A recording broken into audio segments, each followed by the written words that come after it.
All right, then. Welcome back to In Progress. This is our weekly offload and complaint session, the weekly airing of the grievances, as it were, amongst the Progress Texas staff. Thank you so much for joining us once again. We have 5 of us gathered here. A lot of grievances to air, apparently, this particular week. Advocacy Manager Reagan Stone is here. Yo, what's up, everybody? Happy Friday. Executive Director Kathleen Thompson is here. Hey, y'all. Happy Friday. Digital Director Sam Gonzalez is here. Is that who I am? Oh, okay. Yes. I got it right this time. And I won't get it right. So, Tatum, for the 50th time, give us your new title. I am Tatum Owens, the Advocacy and Development Coordinator for Progress Texas. Happy to be here. And she has the most complicated title out of the entire organization. Yeah. And thank you, everybody, for letting me have it. Yes. Deservedly so. So we have a lot to complain about. We have a lot to talk about. We actually have a really interesting late-breaking thing that has just happened while we were beginning our session. Let me talk about it first because I was in my kitchen making dinner for my family, and I saw the tweets coming across about the session votes about child marriage in Texas. And I don't know why we call it child marriage. It's child sex trafficking.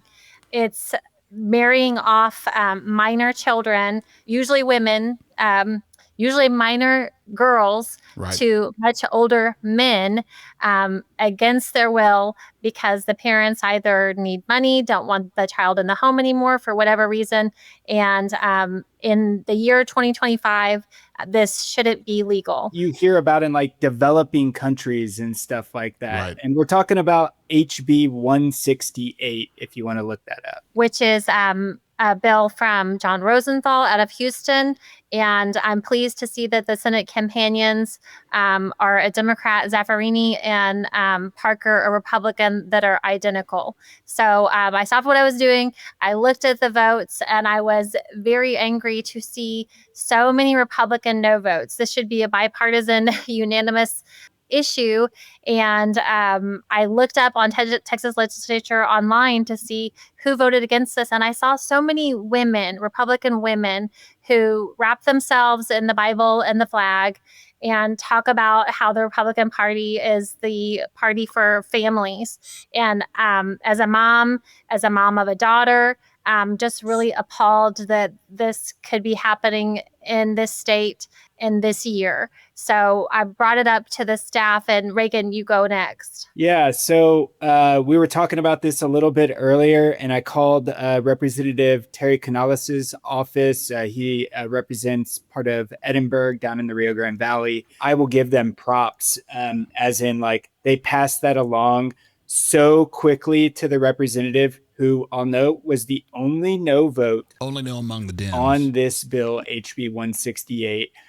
He voted with those, with some Republicans. We'll note that there were quite a few Republicans that joined Democrats in voting for dissolving these underage marriages and also not allowing them to go through the court system anymore. And so after speaking to the office, they quickly connected us, literally got a cell phone call as we were coming on the recording from the representative. And, he noted that he had offered an amendment to connect the existing laws allowing folks to be at the age of consent. He was noting that the existing laws around the age of consent were not going to match this bill. Is that right, Kathleen? He was talking about emancipated Texans. So you're no longer under your parents' or caregivers' roof. You're making decisions for yourself. You have been adjudicated by a Texas court that you are an adult, even if you're not 18 years of age. That's right. And so further, he was noting that those laws wouldn't match each other. And so this would kind of create a gray area for those basically what I would say underage adults in some way. And, I totally understand where he's coming from. He did say that he offered an amendment to John Rosenthal, representative who authored the bill, and that was, it was shot down by the author. And all the Democrats went, shoo, because that'd be a hard one to defend if you're just looking at the paperwork and you're the only Dem to vote seemingly for child marriage. But luckily, he was able to clarify very quickly. I'm sure he's probably getting a lot of calls saying, "Hey, what gives?" And he's like, "No, hold on, no. Emancipated people are adults in the eyes of text. Let's get that right. Age of consent needs to be consistent. That this doesn't go with that, as it were, in the current writing of the bill." So, I mean, he did his due diligence. I'll tell you that. He did his due diligence. And to take that stand with the implications of what the visuals look like right away, I mean, that takes some guts at the very least. You know? Yeah, the bill, just to like kind of finalize on what I might offer is, we'll of course say Representative Rosenthal is trying to protect, these children. That is trying to make sure that they're not taken advantage of. At the same time, Representative Canales is trying to protect some perhaps not always thought of emancipated adults, minors. No, Now they're adults. Yeah. That we're not always thinking about those folks. I just want to wrap it up. We just celebrated Mother's Day. Children should not be mothers. Yeah. And actually, children should not be mothers. That's what I've been thinking about as we've been talking about this, how this is connected to the way that we talk about abortion, and how this bill exists in the same ledge where Republicans are trying to defund in their budget, totally defund Planned Parenthood. Right. It's just one part of the larger context where Kathleen mentioned Republicans are supposed to be the family's party. Well, if they are at this point, then it's unaffordable. It's young women's lives in danger. It's girls' lives in danger if child marriage is allowed at this point. So many other things at risk if this legislation gets passed. Absolutely. And that brings me to my gripe, because let's call this Sam's Weekly Think of the Children segment, because you're talking about the children now and the ability for Texans to have children and how that can even happen when nobody can afford anything. But Ted Cruz has the right answer. Said no one. This week he introduced MAGA accounts, or rather just kind of, he's come up with the idea. They worked on the branding. It was called one thing, now it's another thing. But a new bill introduced by Senator Ted Cruz would give every American newborn a cash investment from the federal government at birth. They're going to give every baby $1,000, a private tax-advantaged account funded at $1,000 that they can put more money into and invest in the economy for future use, as if we don't have the ability to pay for children the moment they're born. I think about this a lot because I'm of child having age where it's like not an accident if I have a kid. And I'm thinking like, okay, we had an option for an expanded child tax credit, student loan forgiveness for mom and dad, first-time home buyer support on the table. But no, we get $1,000. $1,000 don't cover cat food that we have for our little baby cat right now, let alone for a baby that needs real food and diapers and toys and a bed and a baby bath, right, and a harness. Yeah. From Ted Cruz's personal perspective, $1,000 is chump change. $1,000 gets spent on a nice lunch for a gathering of lawmakers or something. $1,000, I can spend that nonsensically in a week. We're not getting any medical advice from RFK anymore, and I don't think don't listen to financial advice from Ted Cruz either. Don't listen to me. I don't know what I'm talking about. He said something along those lines this week. I hope it wasn't an Onion article. I hope it didn't get baited. But it was real. Like, he said, "Don't take medical advice from me. That's literally your job." That was right. Which is just lying. U.S. Senate race, y'all. That's something I know Chris has been kind of ringing in my ear right now. I mean, I do want to point out that so far, as we talk about let's start over on the Republican side, where there's this bloodbath coming from between Senator John Cornyn and Attorney General Ken Paxton, who's declared a primary challenge against Cornyn. The entire Republican Party is frankly freaking out about this because it's going to be very expensive and very bloody. There's a decent chance, I would say probably a better chance, that they're going to end up with a super toxic candidate in Ken Paxton. After kicking out, nobody's a big fan of John Cornyn around here, but he's one of their best winners. He's one of their most consistent winners and has been for a long, long time. And so if Paxton kicks out Cornyn, they got problems over there. So what I'm saying is a lot of talk, a lot of analysis, a lot of action going on over there. Let's move over to the Democrat side. What are we talking about? Well, we're talking about Colin Allred, who suddenly is running around again. Okay. We're talking about Beto O'Rourke, who's suddenly running around again. And so, there we are. let me also back up and say, I don't necessarily want to particularly, at least not yet, bag on either of those two guys. But where are all the other names? Where are all the other ideas? Where are the people stepping up saying, hey, maybe it's me? So far, nothing. So nationally this week, we saw the ousting of David Hogg in the larger National Democratic Party. And I've been thinking about 2026 elections. Chris has also been hammering to our team pretty much every staff call. When are people going to start putting their names in? Because when are they? It's time. It's been time, actually. And Biden came out this week. It's the first time that he's really been spotted publicly. He's putting out media for the first time since the election. It's on The View. And, come on. And he basically said that, yeah, we knew it was bad. We didn't make that public. The numbers for Kamala's campaign didn't look good. And I do want to point out that Sam actually highlighted some of Kamala Harris's campaign policies earlier, because the policies were things that won. And the way that it was actually marketed down here in Texas, we've all argued over it already at this point, but it just didn't connect. And so when Chris mentioned Beto and Colin Allred, these are candidates that have not yet won. And so the fact that they are being suggested yet again, similar to Kamala, in talks about 2028, it's the definition of insanity. To not at least suggest other names, put other people in the running is dumbfounding to me. The Republicans are using insanity by putting up Ken Paxton in the first place. I mean, let's put it this way.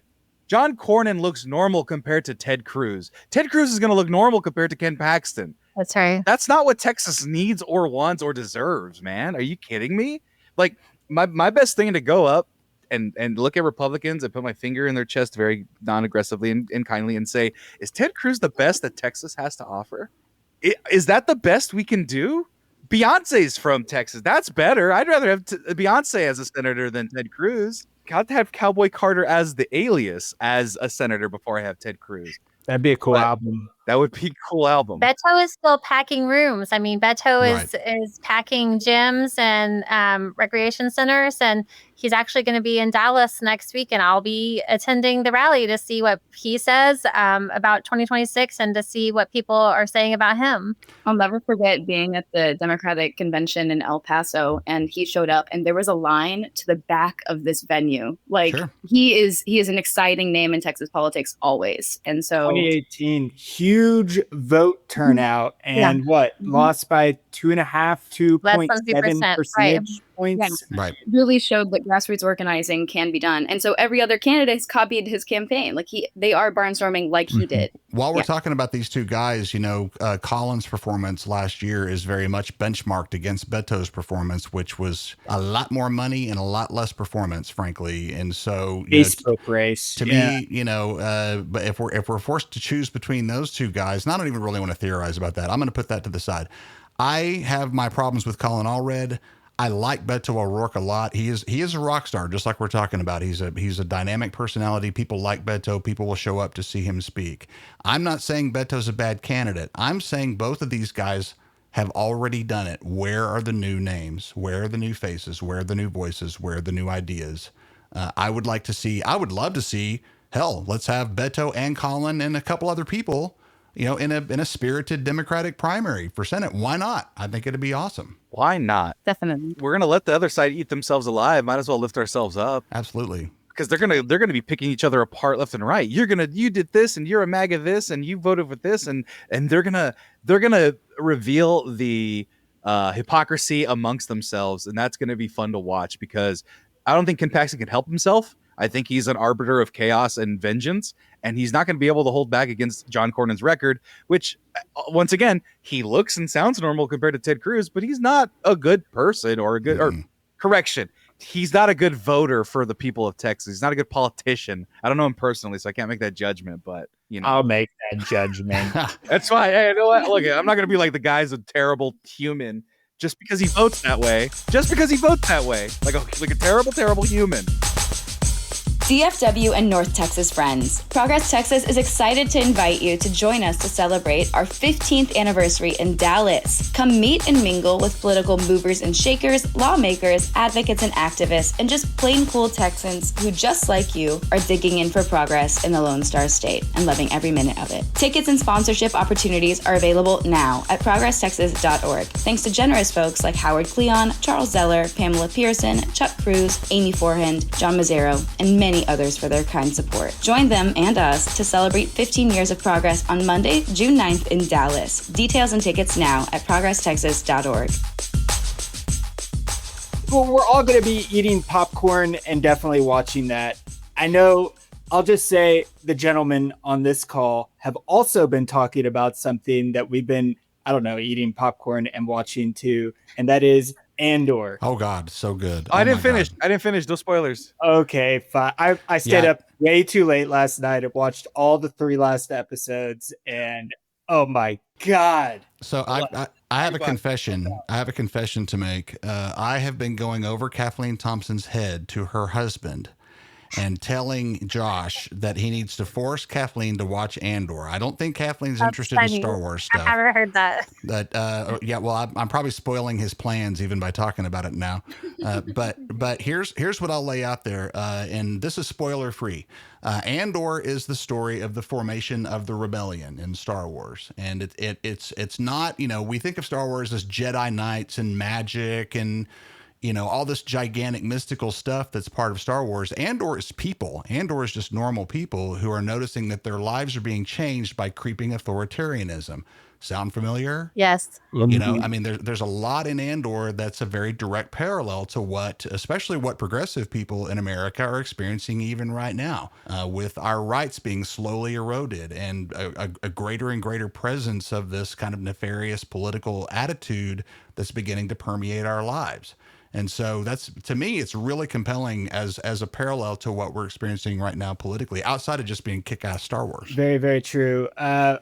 No spoilers here either. When I finished it last night at like 12:30 a.m., which is way past my bedtime, I will just say that I felt like Andor, I immediately Googled it. And this is the one spoiler that you can Google, is like, there's not going to be any more. How about yours, Sam? I knew this one. This is it. And I was like really sad. And I then just did a little breathing. And I was like, you know what? Andor lives inside of me. He lives inside of all of us. We can keep walking forward. Except Kathleen. Kathleen's Mon Mothma. Every time I look at Mon Mothma, I'm like, that's just Kathleen. Yeah, Kathleen, as a senator. I'm what? Mon Mothma. It's a character that is a senator that is trying to force the powers in the political spectrum for the powers of good. Right. But she's wheeling and dealing with other senators, being like, you got the vote with me? And they're like, I don't know, I'm a little scared. And she's like, right. Dang it, this is the rebellion we're talking about. But she's kind of hush hush about it. She's like real badass, but very has her prim and proper face all the time, but is in the back making back wheeling and dealing, like, hey, you with me? Bail Organa, and he's like, I don't know, I'm a new Hispanic guy. They got rid of Jimmy Smits. It's now Isai Morales, was it? No, who was it? They did get rid of Smits, didn't they? I thought about that. They got rid of Jimmy Smits. Anyway, that Andor, good Chicano led or Mexican led television programming. Hell yeah. I will always be advocate for that. I got to watch the next episodes. What's Diego's last name? Luna. Diego Luna. He's fab. He's the primary character, Kathleen. He's fabulous.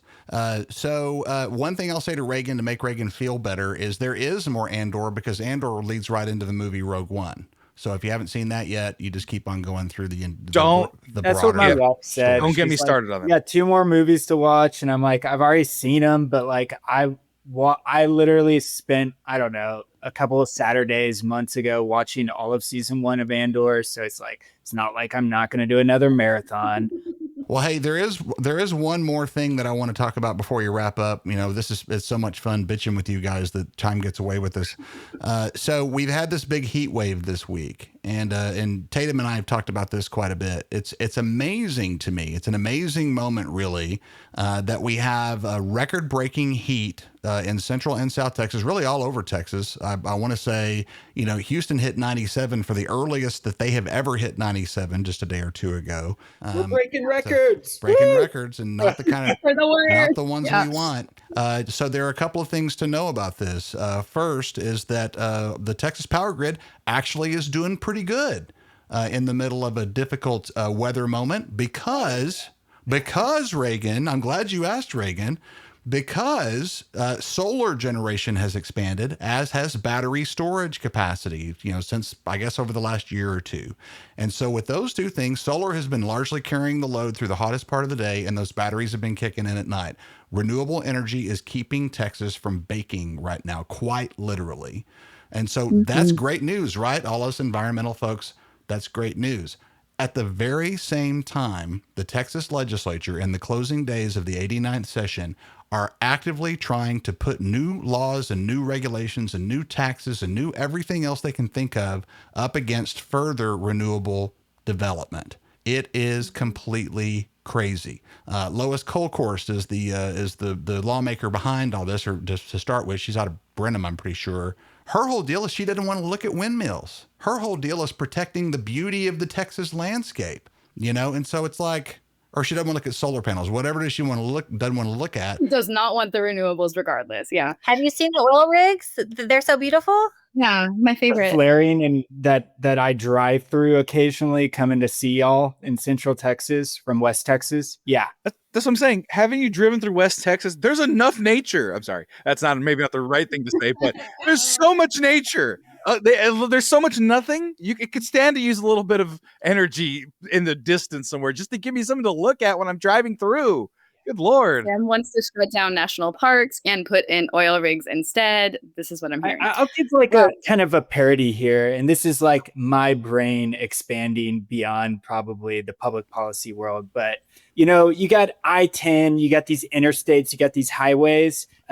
Typically, that's what people see when they're driving long distances. And, there's a lot of huge windmills or solar farms or things like that. The issue, I'll give a drastic comparison, is if you go to some of our national parks in West Texas, like Guadalupe Mountains National Park, you are going up on top of the tallest peak in Texas, and you're looking down and you're seeing flaring for hundreds of miles around it. So in our wilderness areas, oil and gas is the eyesore. But if you're on an interstate, for some reason, an eyesore is very, renewable, clean energy. And so why are we worrying about, what the truck driver or we see as we're heading to on these interstates versus protecting our wilderness areas and the places we try to get away from those urban areas? That is the disparity that I really see the biggest thing here. I just want to connect back to a couple of years ago. Like, renewables saving us is not new. I think of being in Winter Storm Uri, February 2021, that everybody lost power. And wind is what carried us through. Wind was more than 50% of the energy load during Winter Storm Uri. So even with with climate change and with really extreme and growing to be more extreme weather events, there is this surprising bright side where the ecosystem of renewable ecosystem we built is able to handle some of this, and we can move toward that. But like Chris mentioned, Republicans are at the very same time that it's helping us trying to legislate it away. It almost sounds like, some like really big oil and gas billionaires might have done some like price manipulation and some weird market manipulation in a free market. I don't even know how that could happen. Maybe there's a lawsuit out there right now that's traveling slowly through our court system. That's right. Well, and I'll add to what Tatum was talking about Uri was, and let's all recall the baseline cause of that power outage was natural gas plants that couldn't handle the cold weather. And so, it was their direct, that's really where that started for sure. Clearly the oil lobby, clearly the petroleum industry is obviously the beneficiaries of all this. And so that's really at the baseline as well. But this is one of those things that's so blatantly ridiculous in terms of the way it matches up. What's happening at the Capitol versus what's happening out in the real world in Texas is at such odds that tells you that they are counting on people to not pay attention.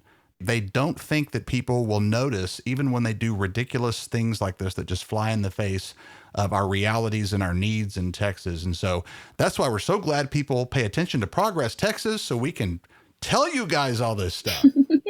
Everybody feel a little better. I feel better. Share our work. Send it to your mother-in-law. Send it to your family thread. Send it to your MAGA uncle. Your Lily thread. That's right. It works. Sharing works. I've gotten really good positive feedback from some unlikely folks in my networks from our content. So y'all keep sharing and spread the good word. We're turning 15 years old. Yeah. We can marry in Texas. I'm kidding. That's right. You should not be quite. able to marry in Texas at 15. Bad. Yeah. We should shout out Representative Terry Canellis also for calling us back and for sharing his views, which we really appreciate that very much. Y'all, that is in progress for this week. Once again, Reagan and Kathleen and Sam and Tatum, and I'm Chris, and y'all have a great weekend and stay cool. It's still hot, man. Ugh. You go watch Andor, I guess. Be sure to watch Andor on Disney Plus. New sponsor and No Burger King. sponsorship. Get a Burger King while you're doing it as well. Are we still doing that? No, that was the Burger King Kids Club. I don't endorse either of Until they those. bring them back. Stay hydrated. Hey, no corporate endorsements. Bye.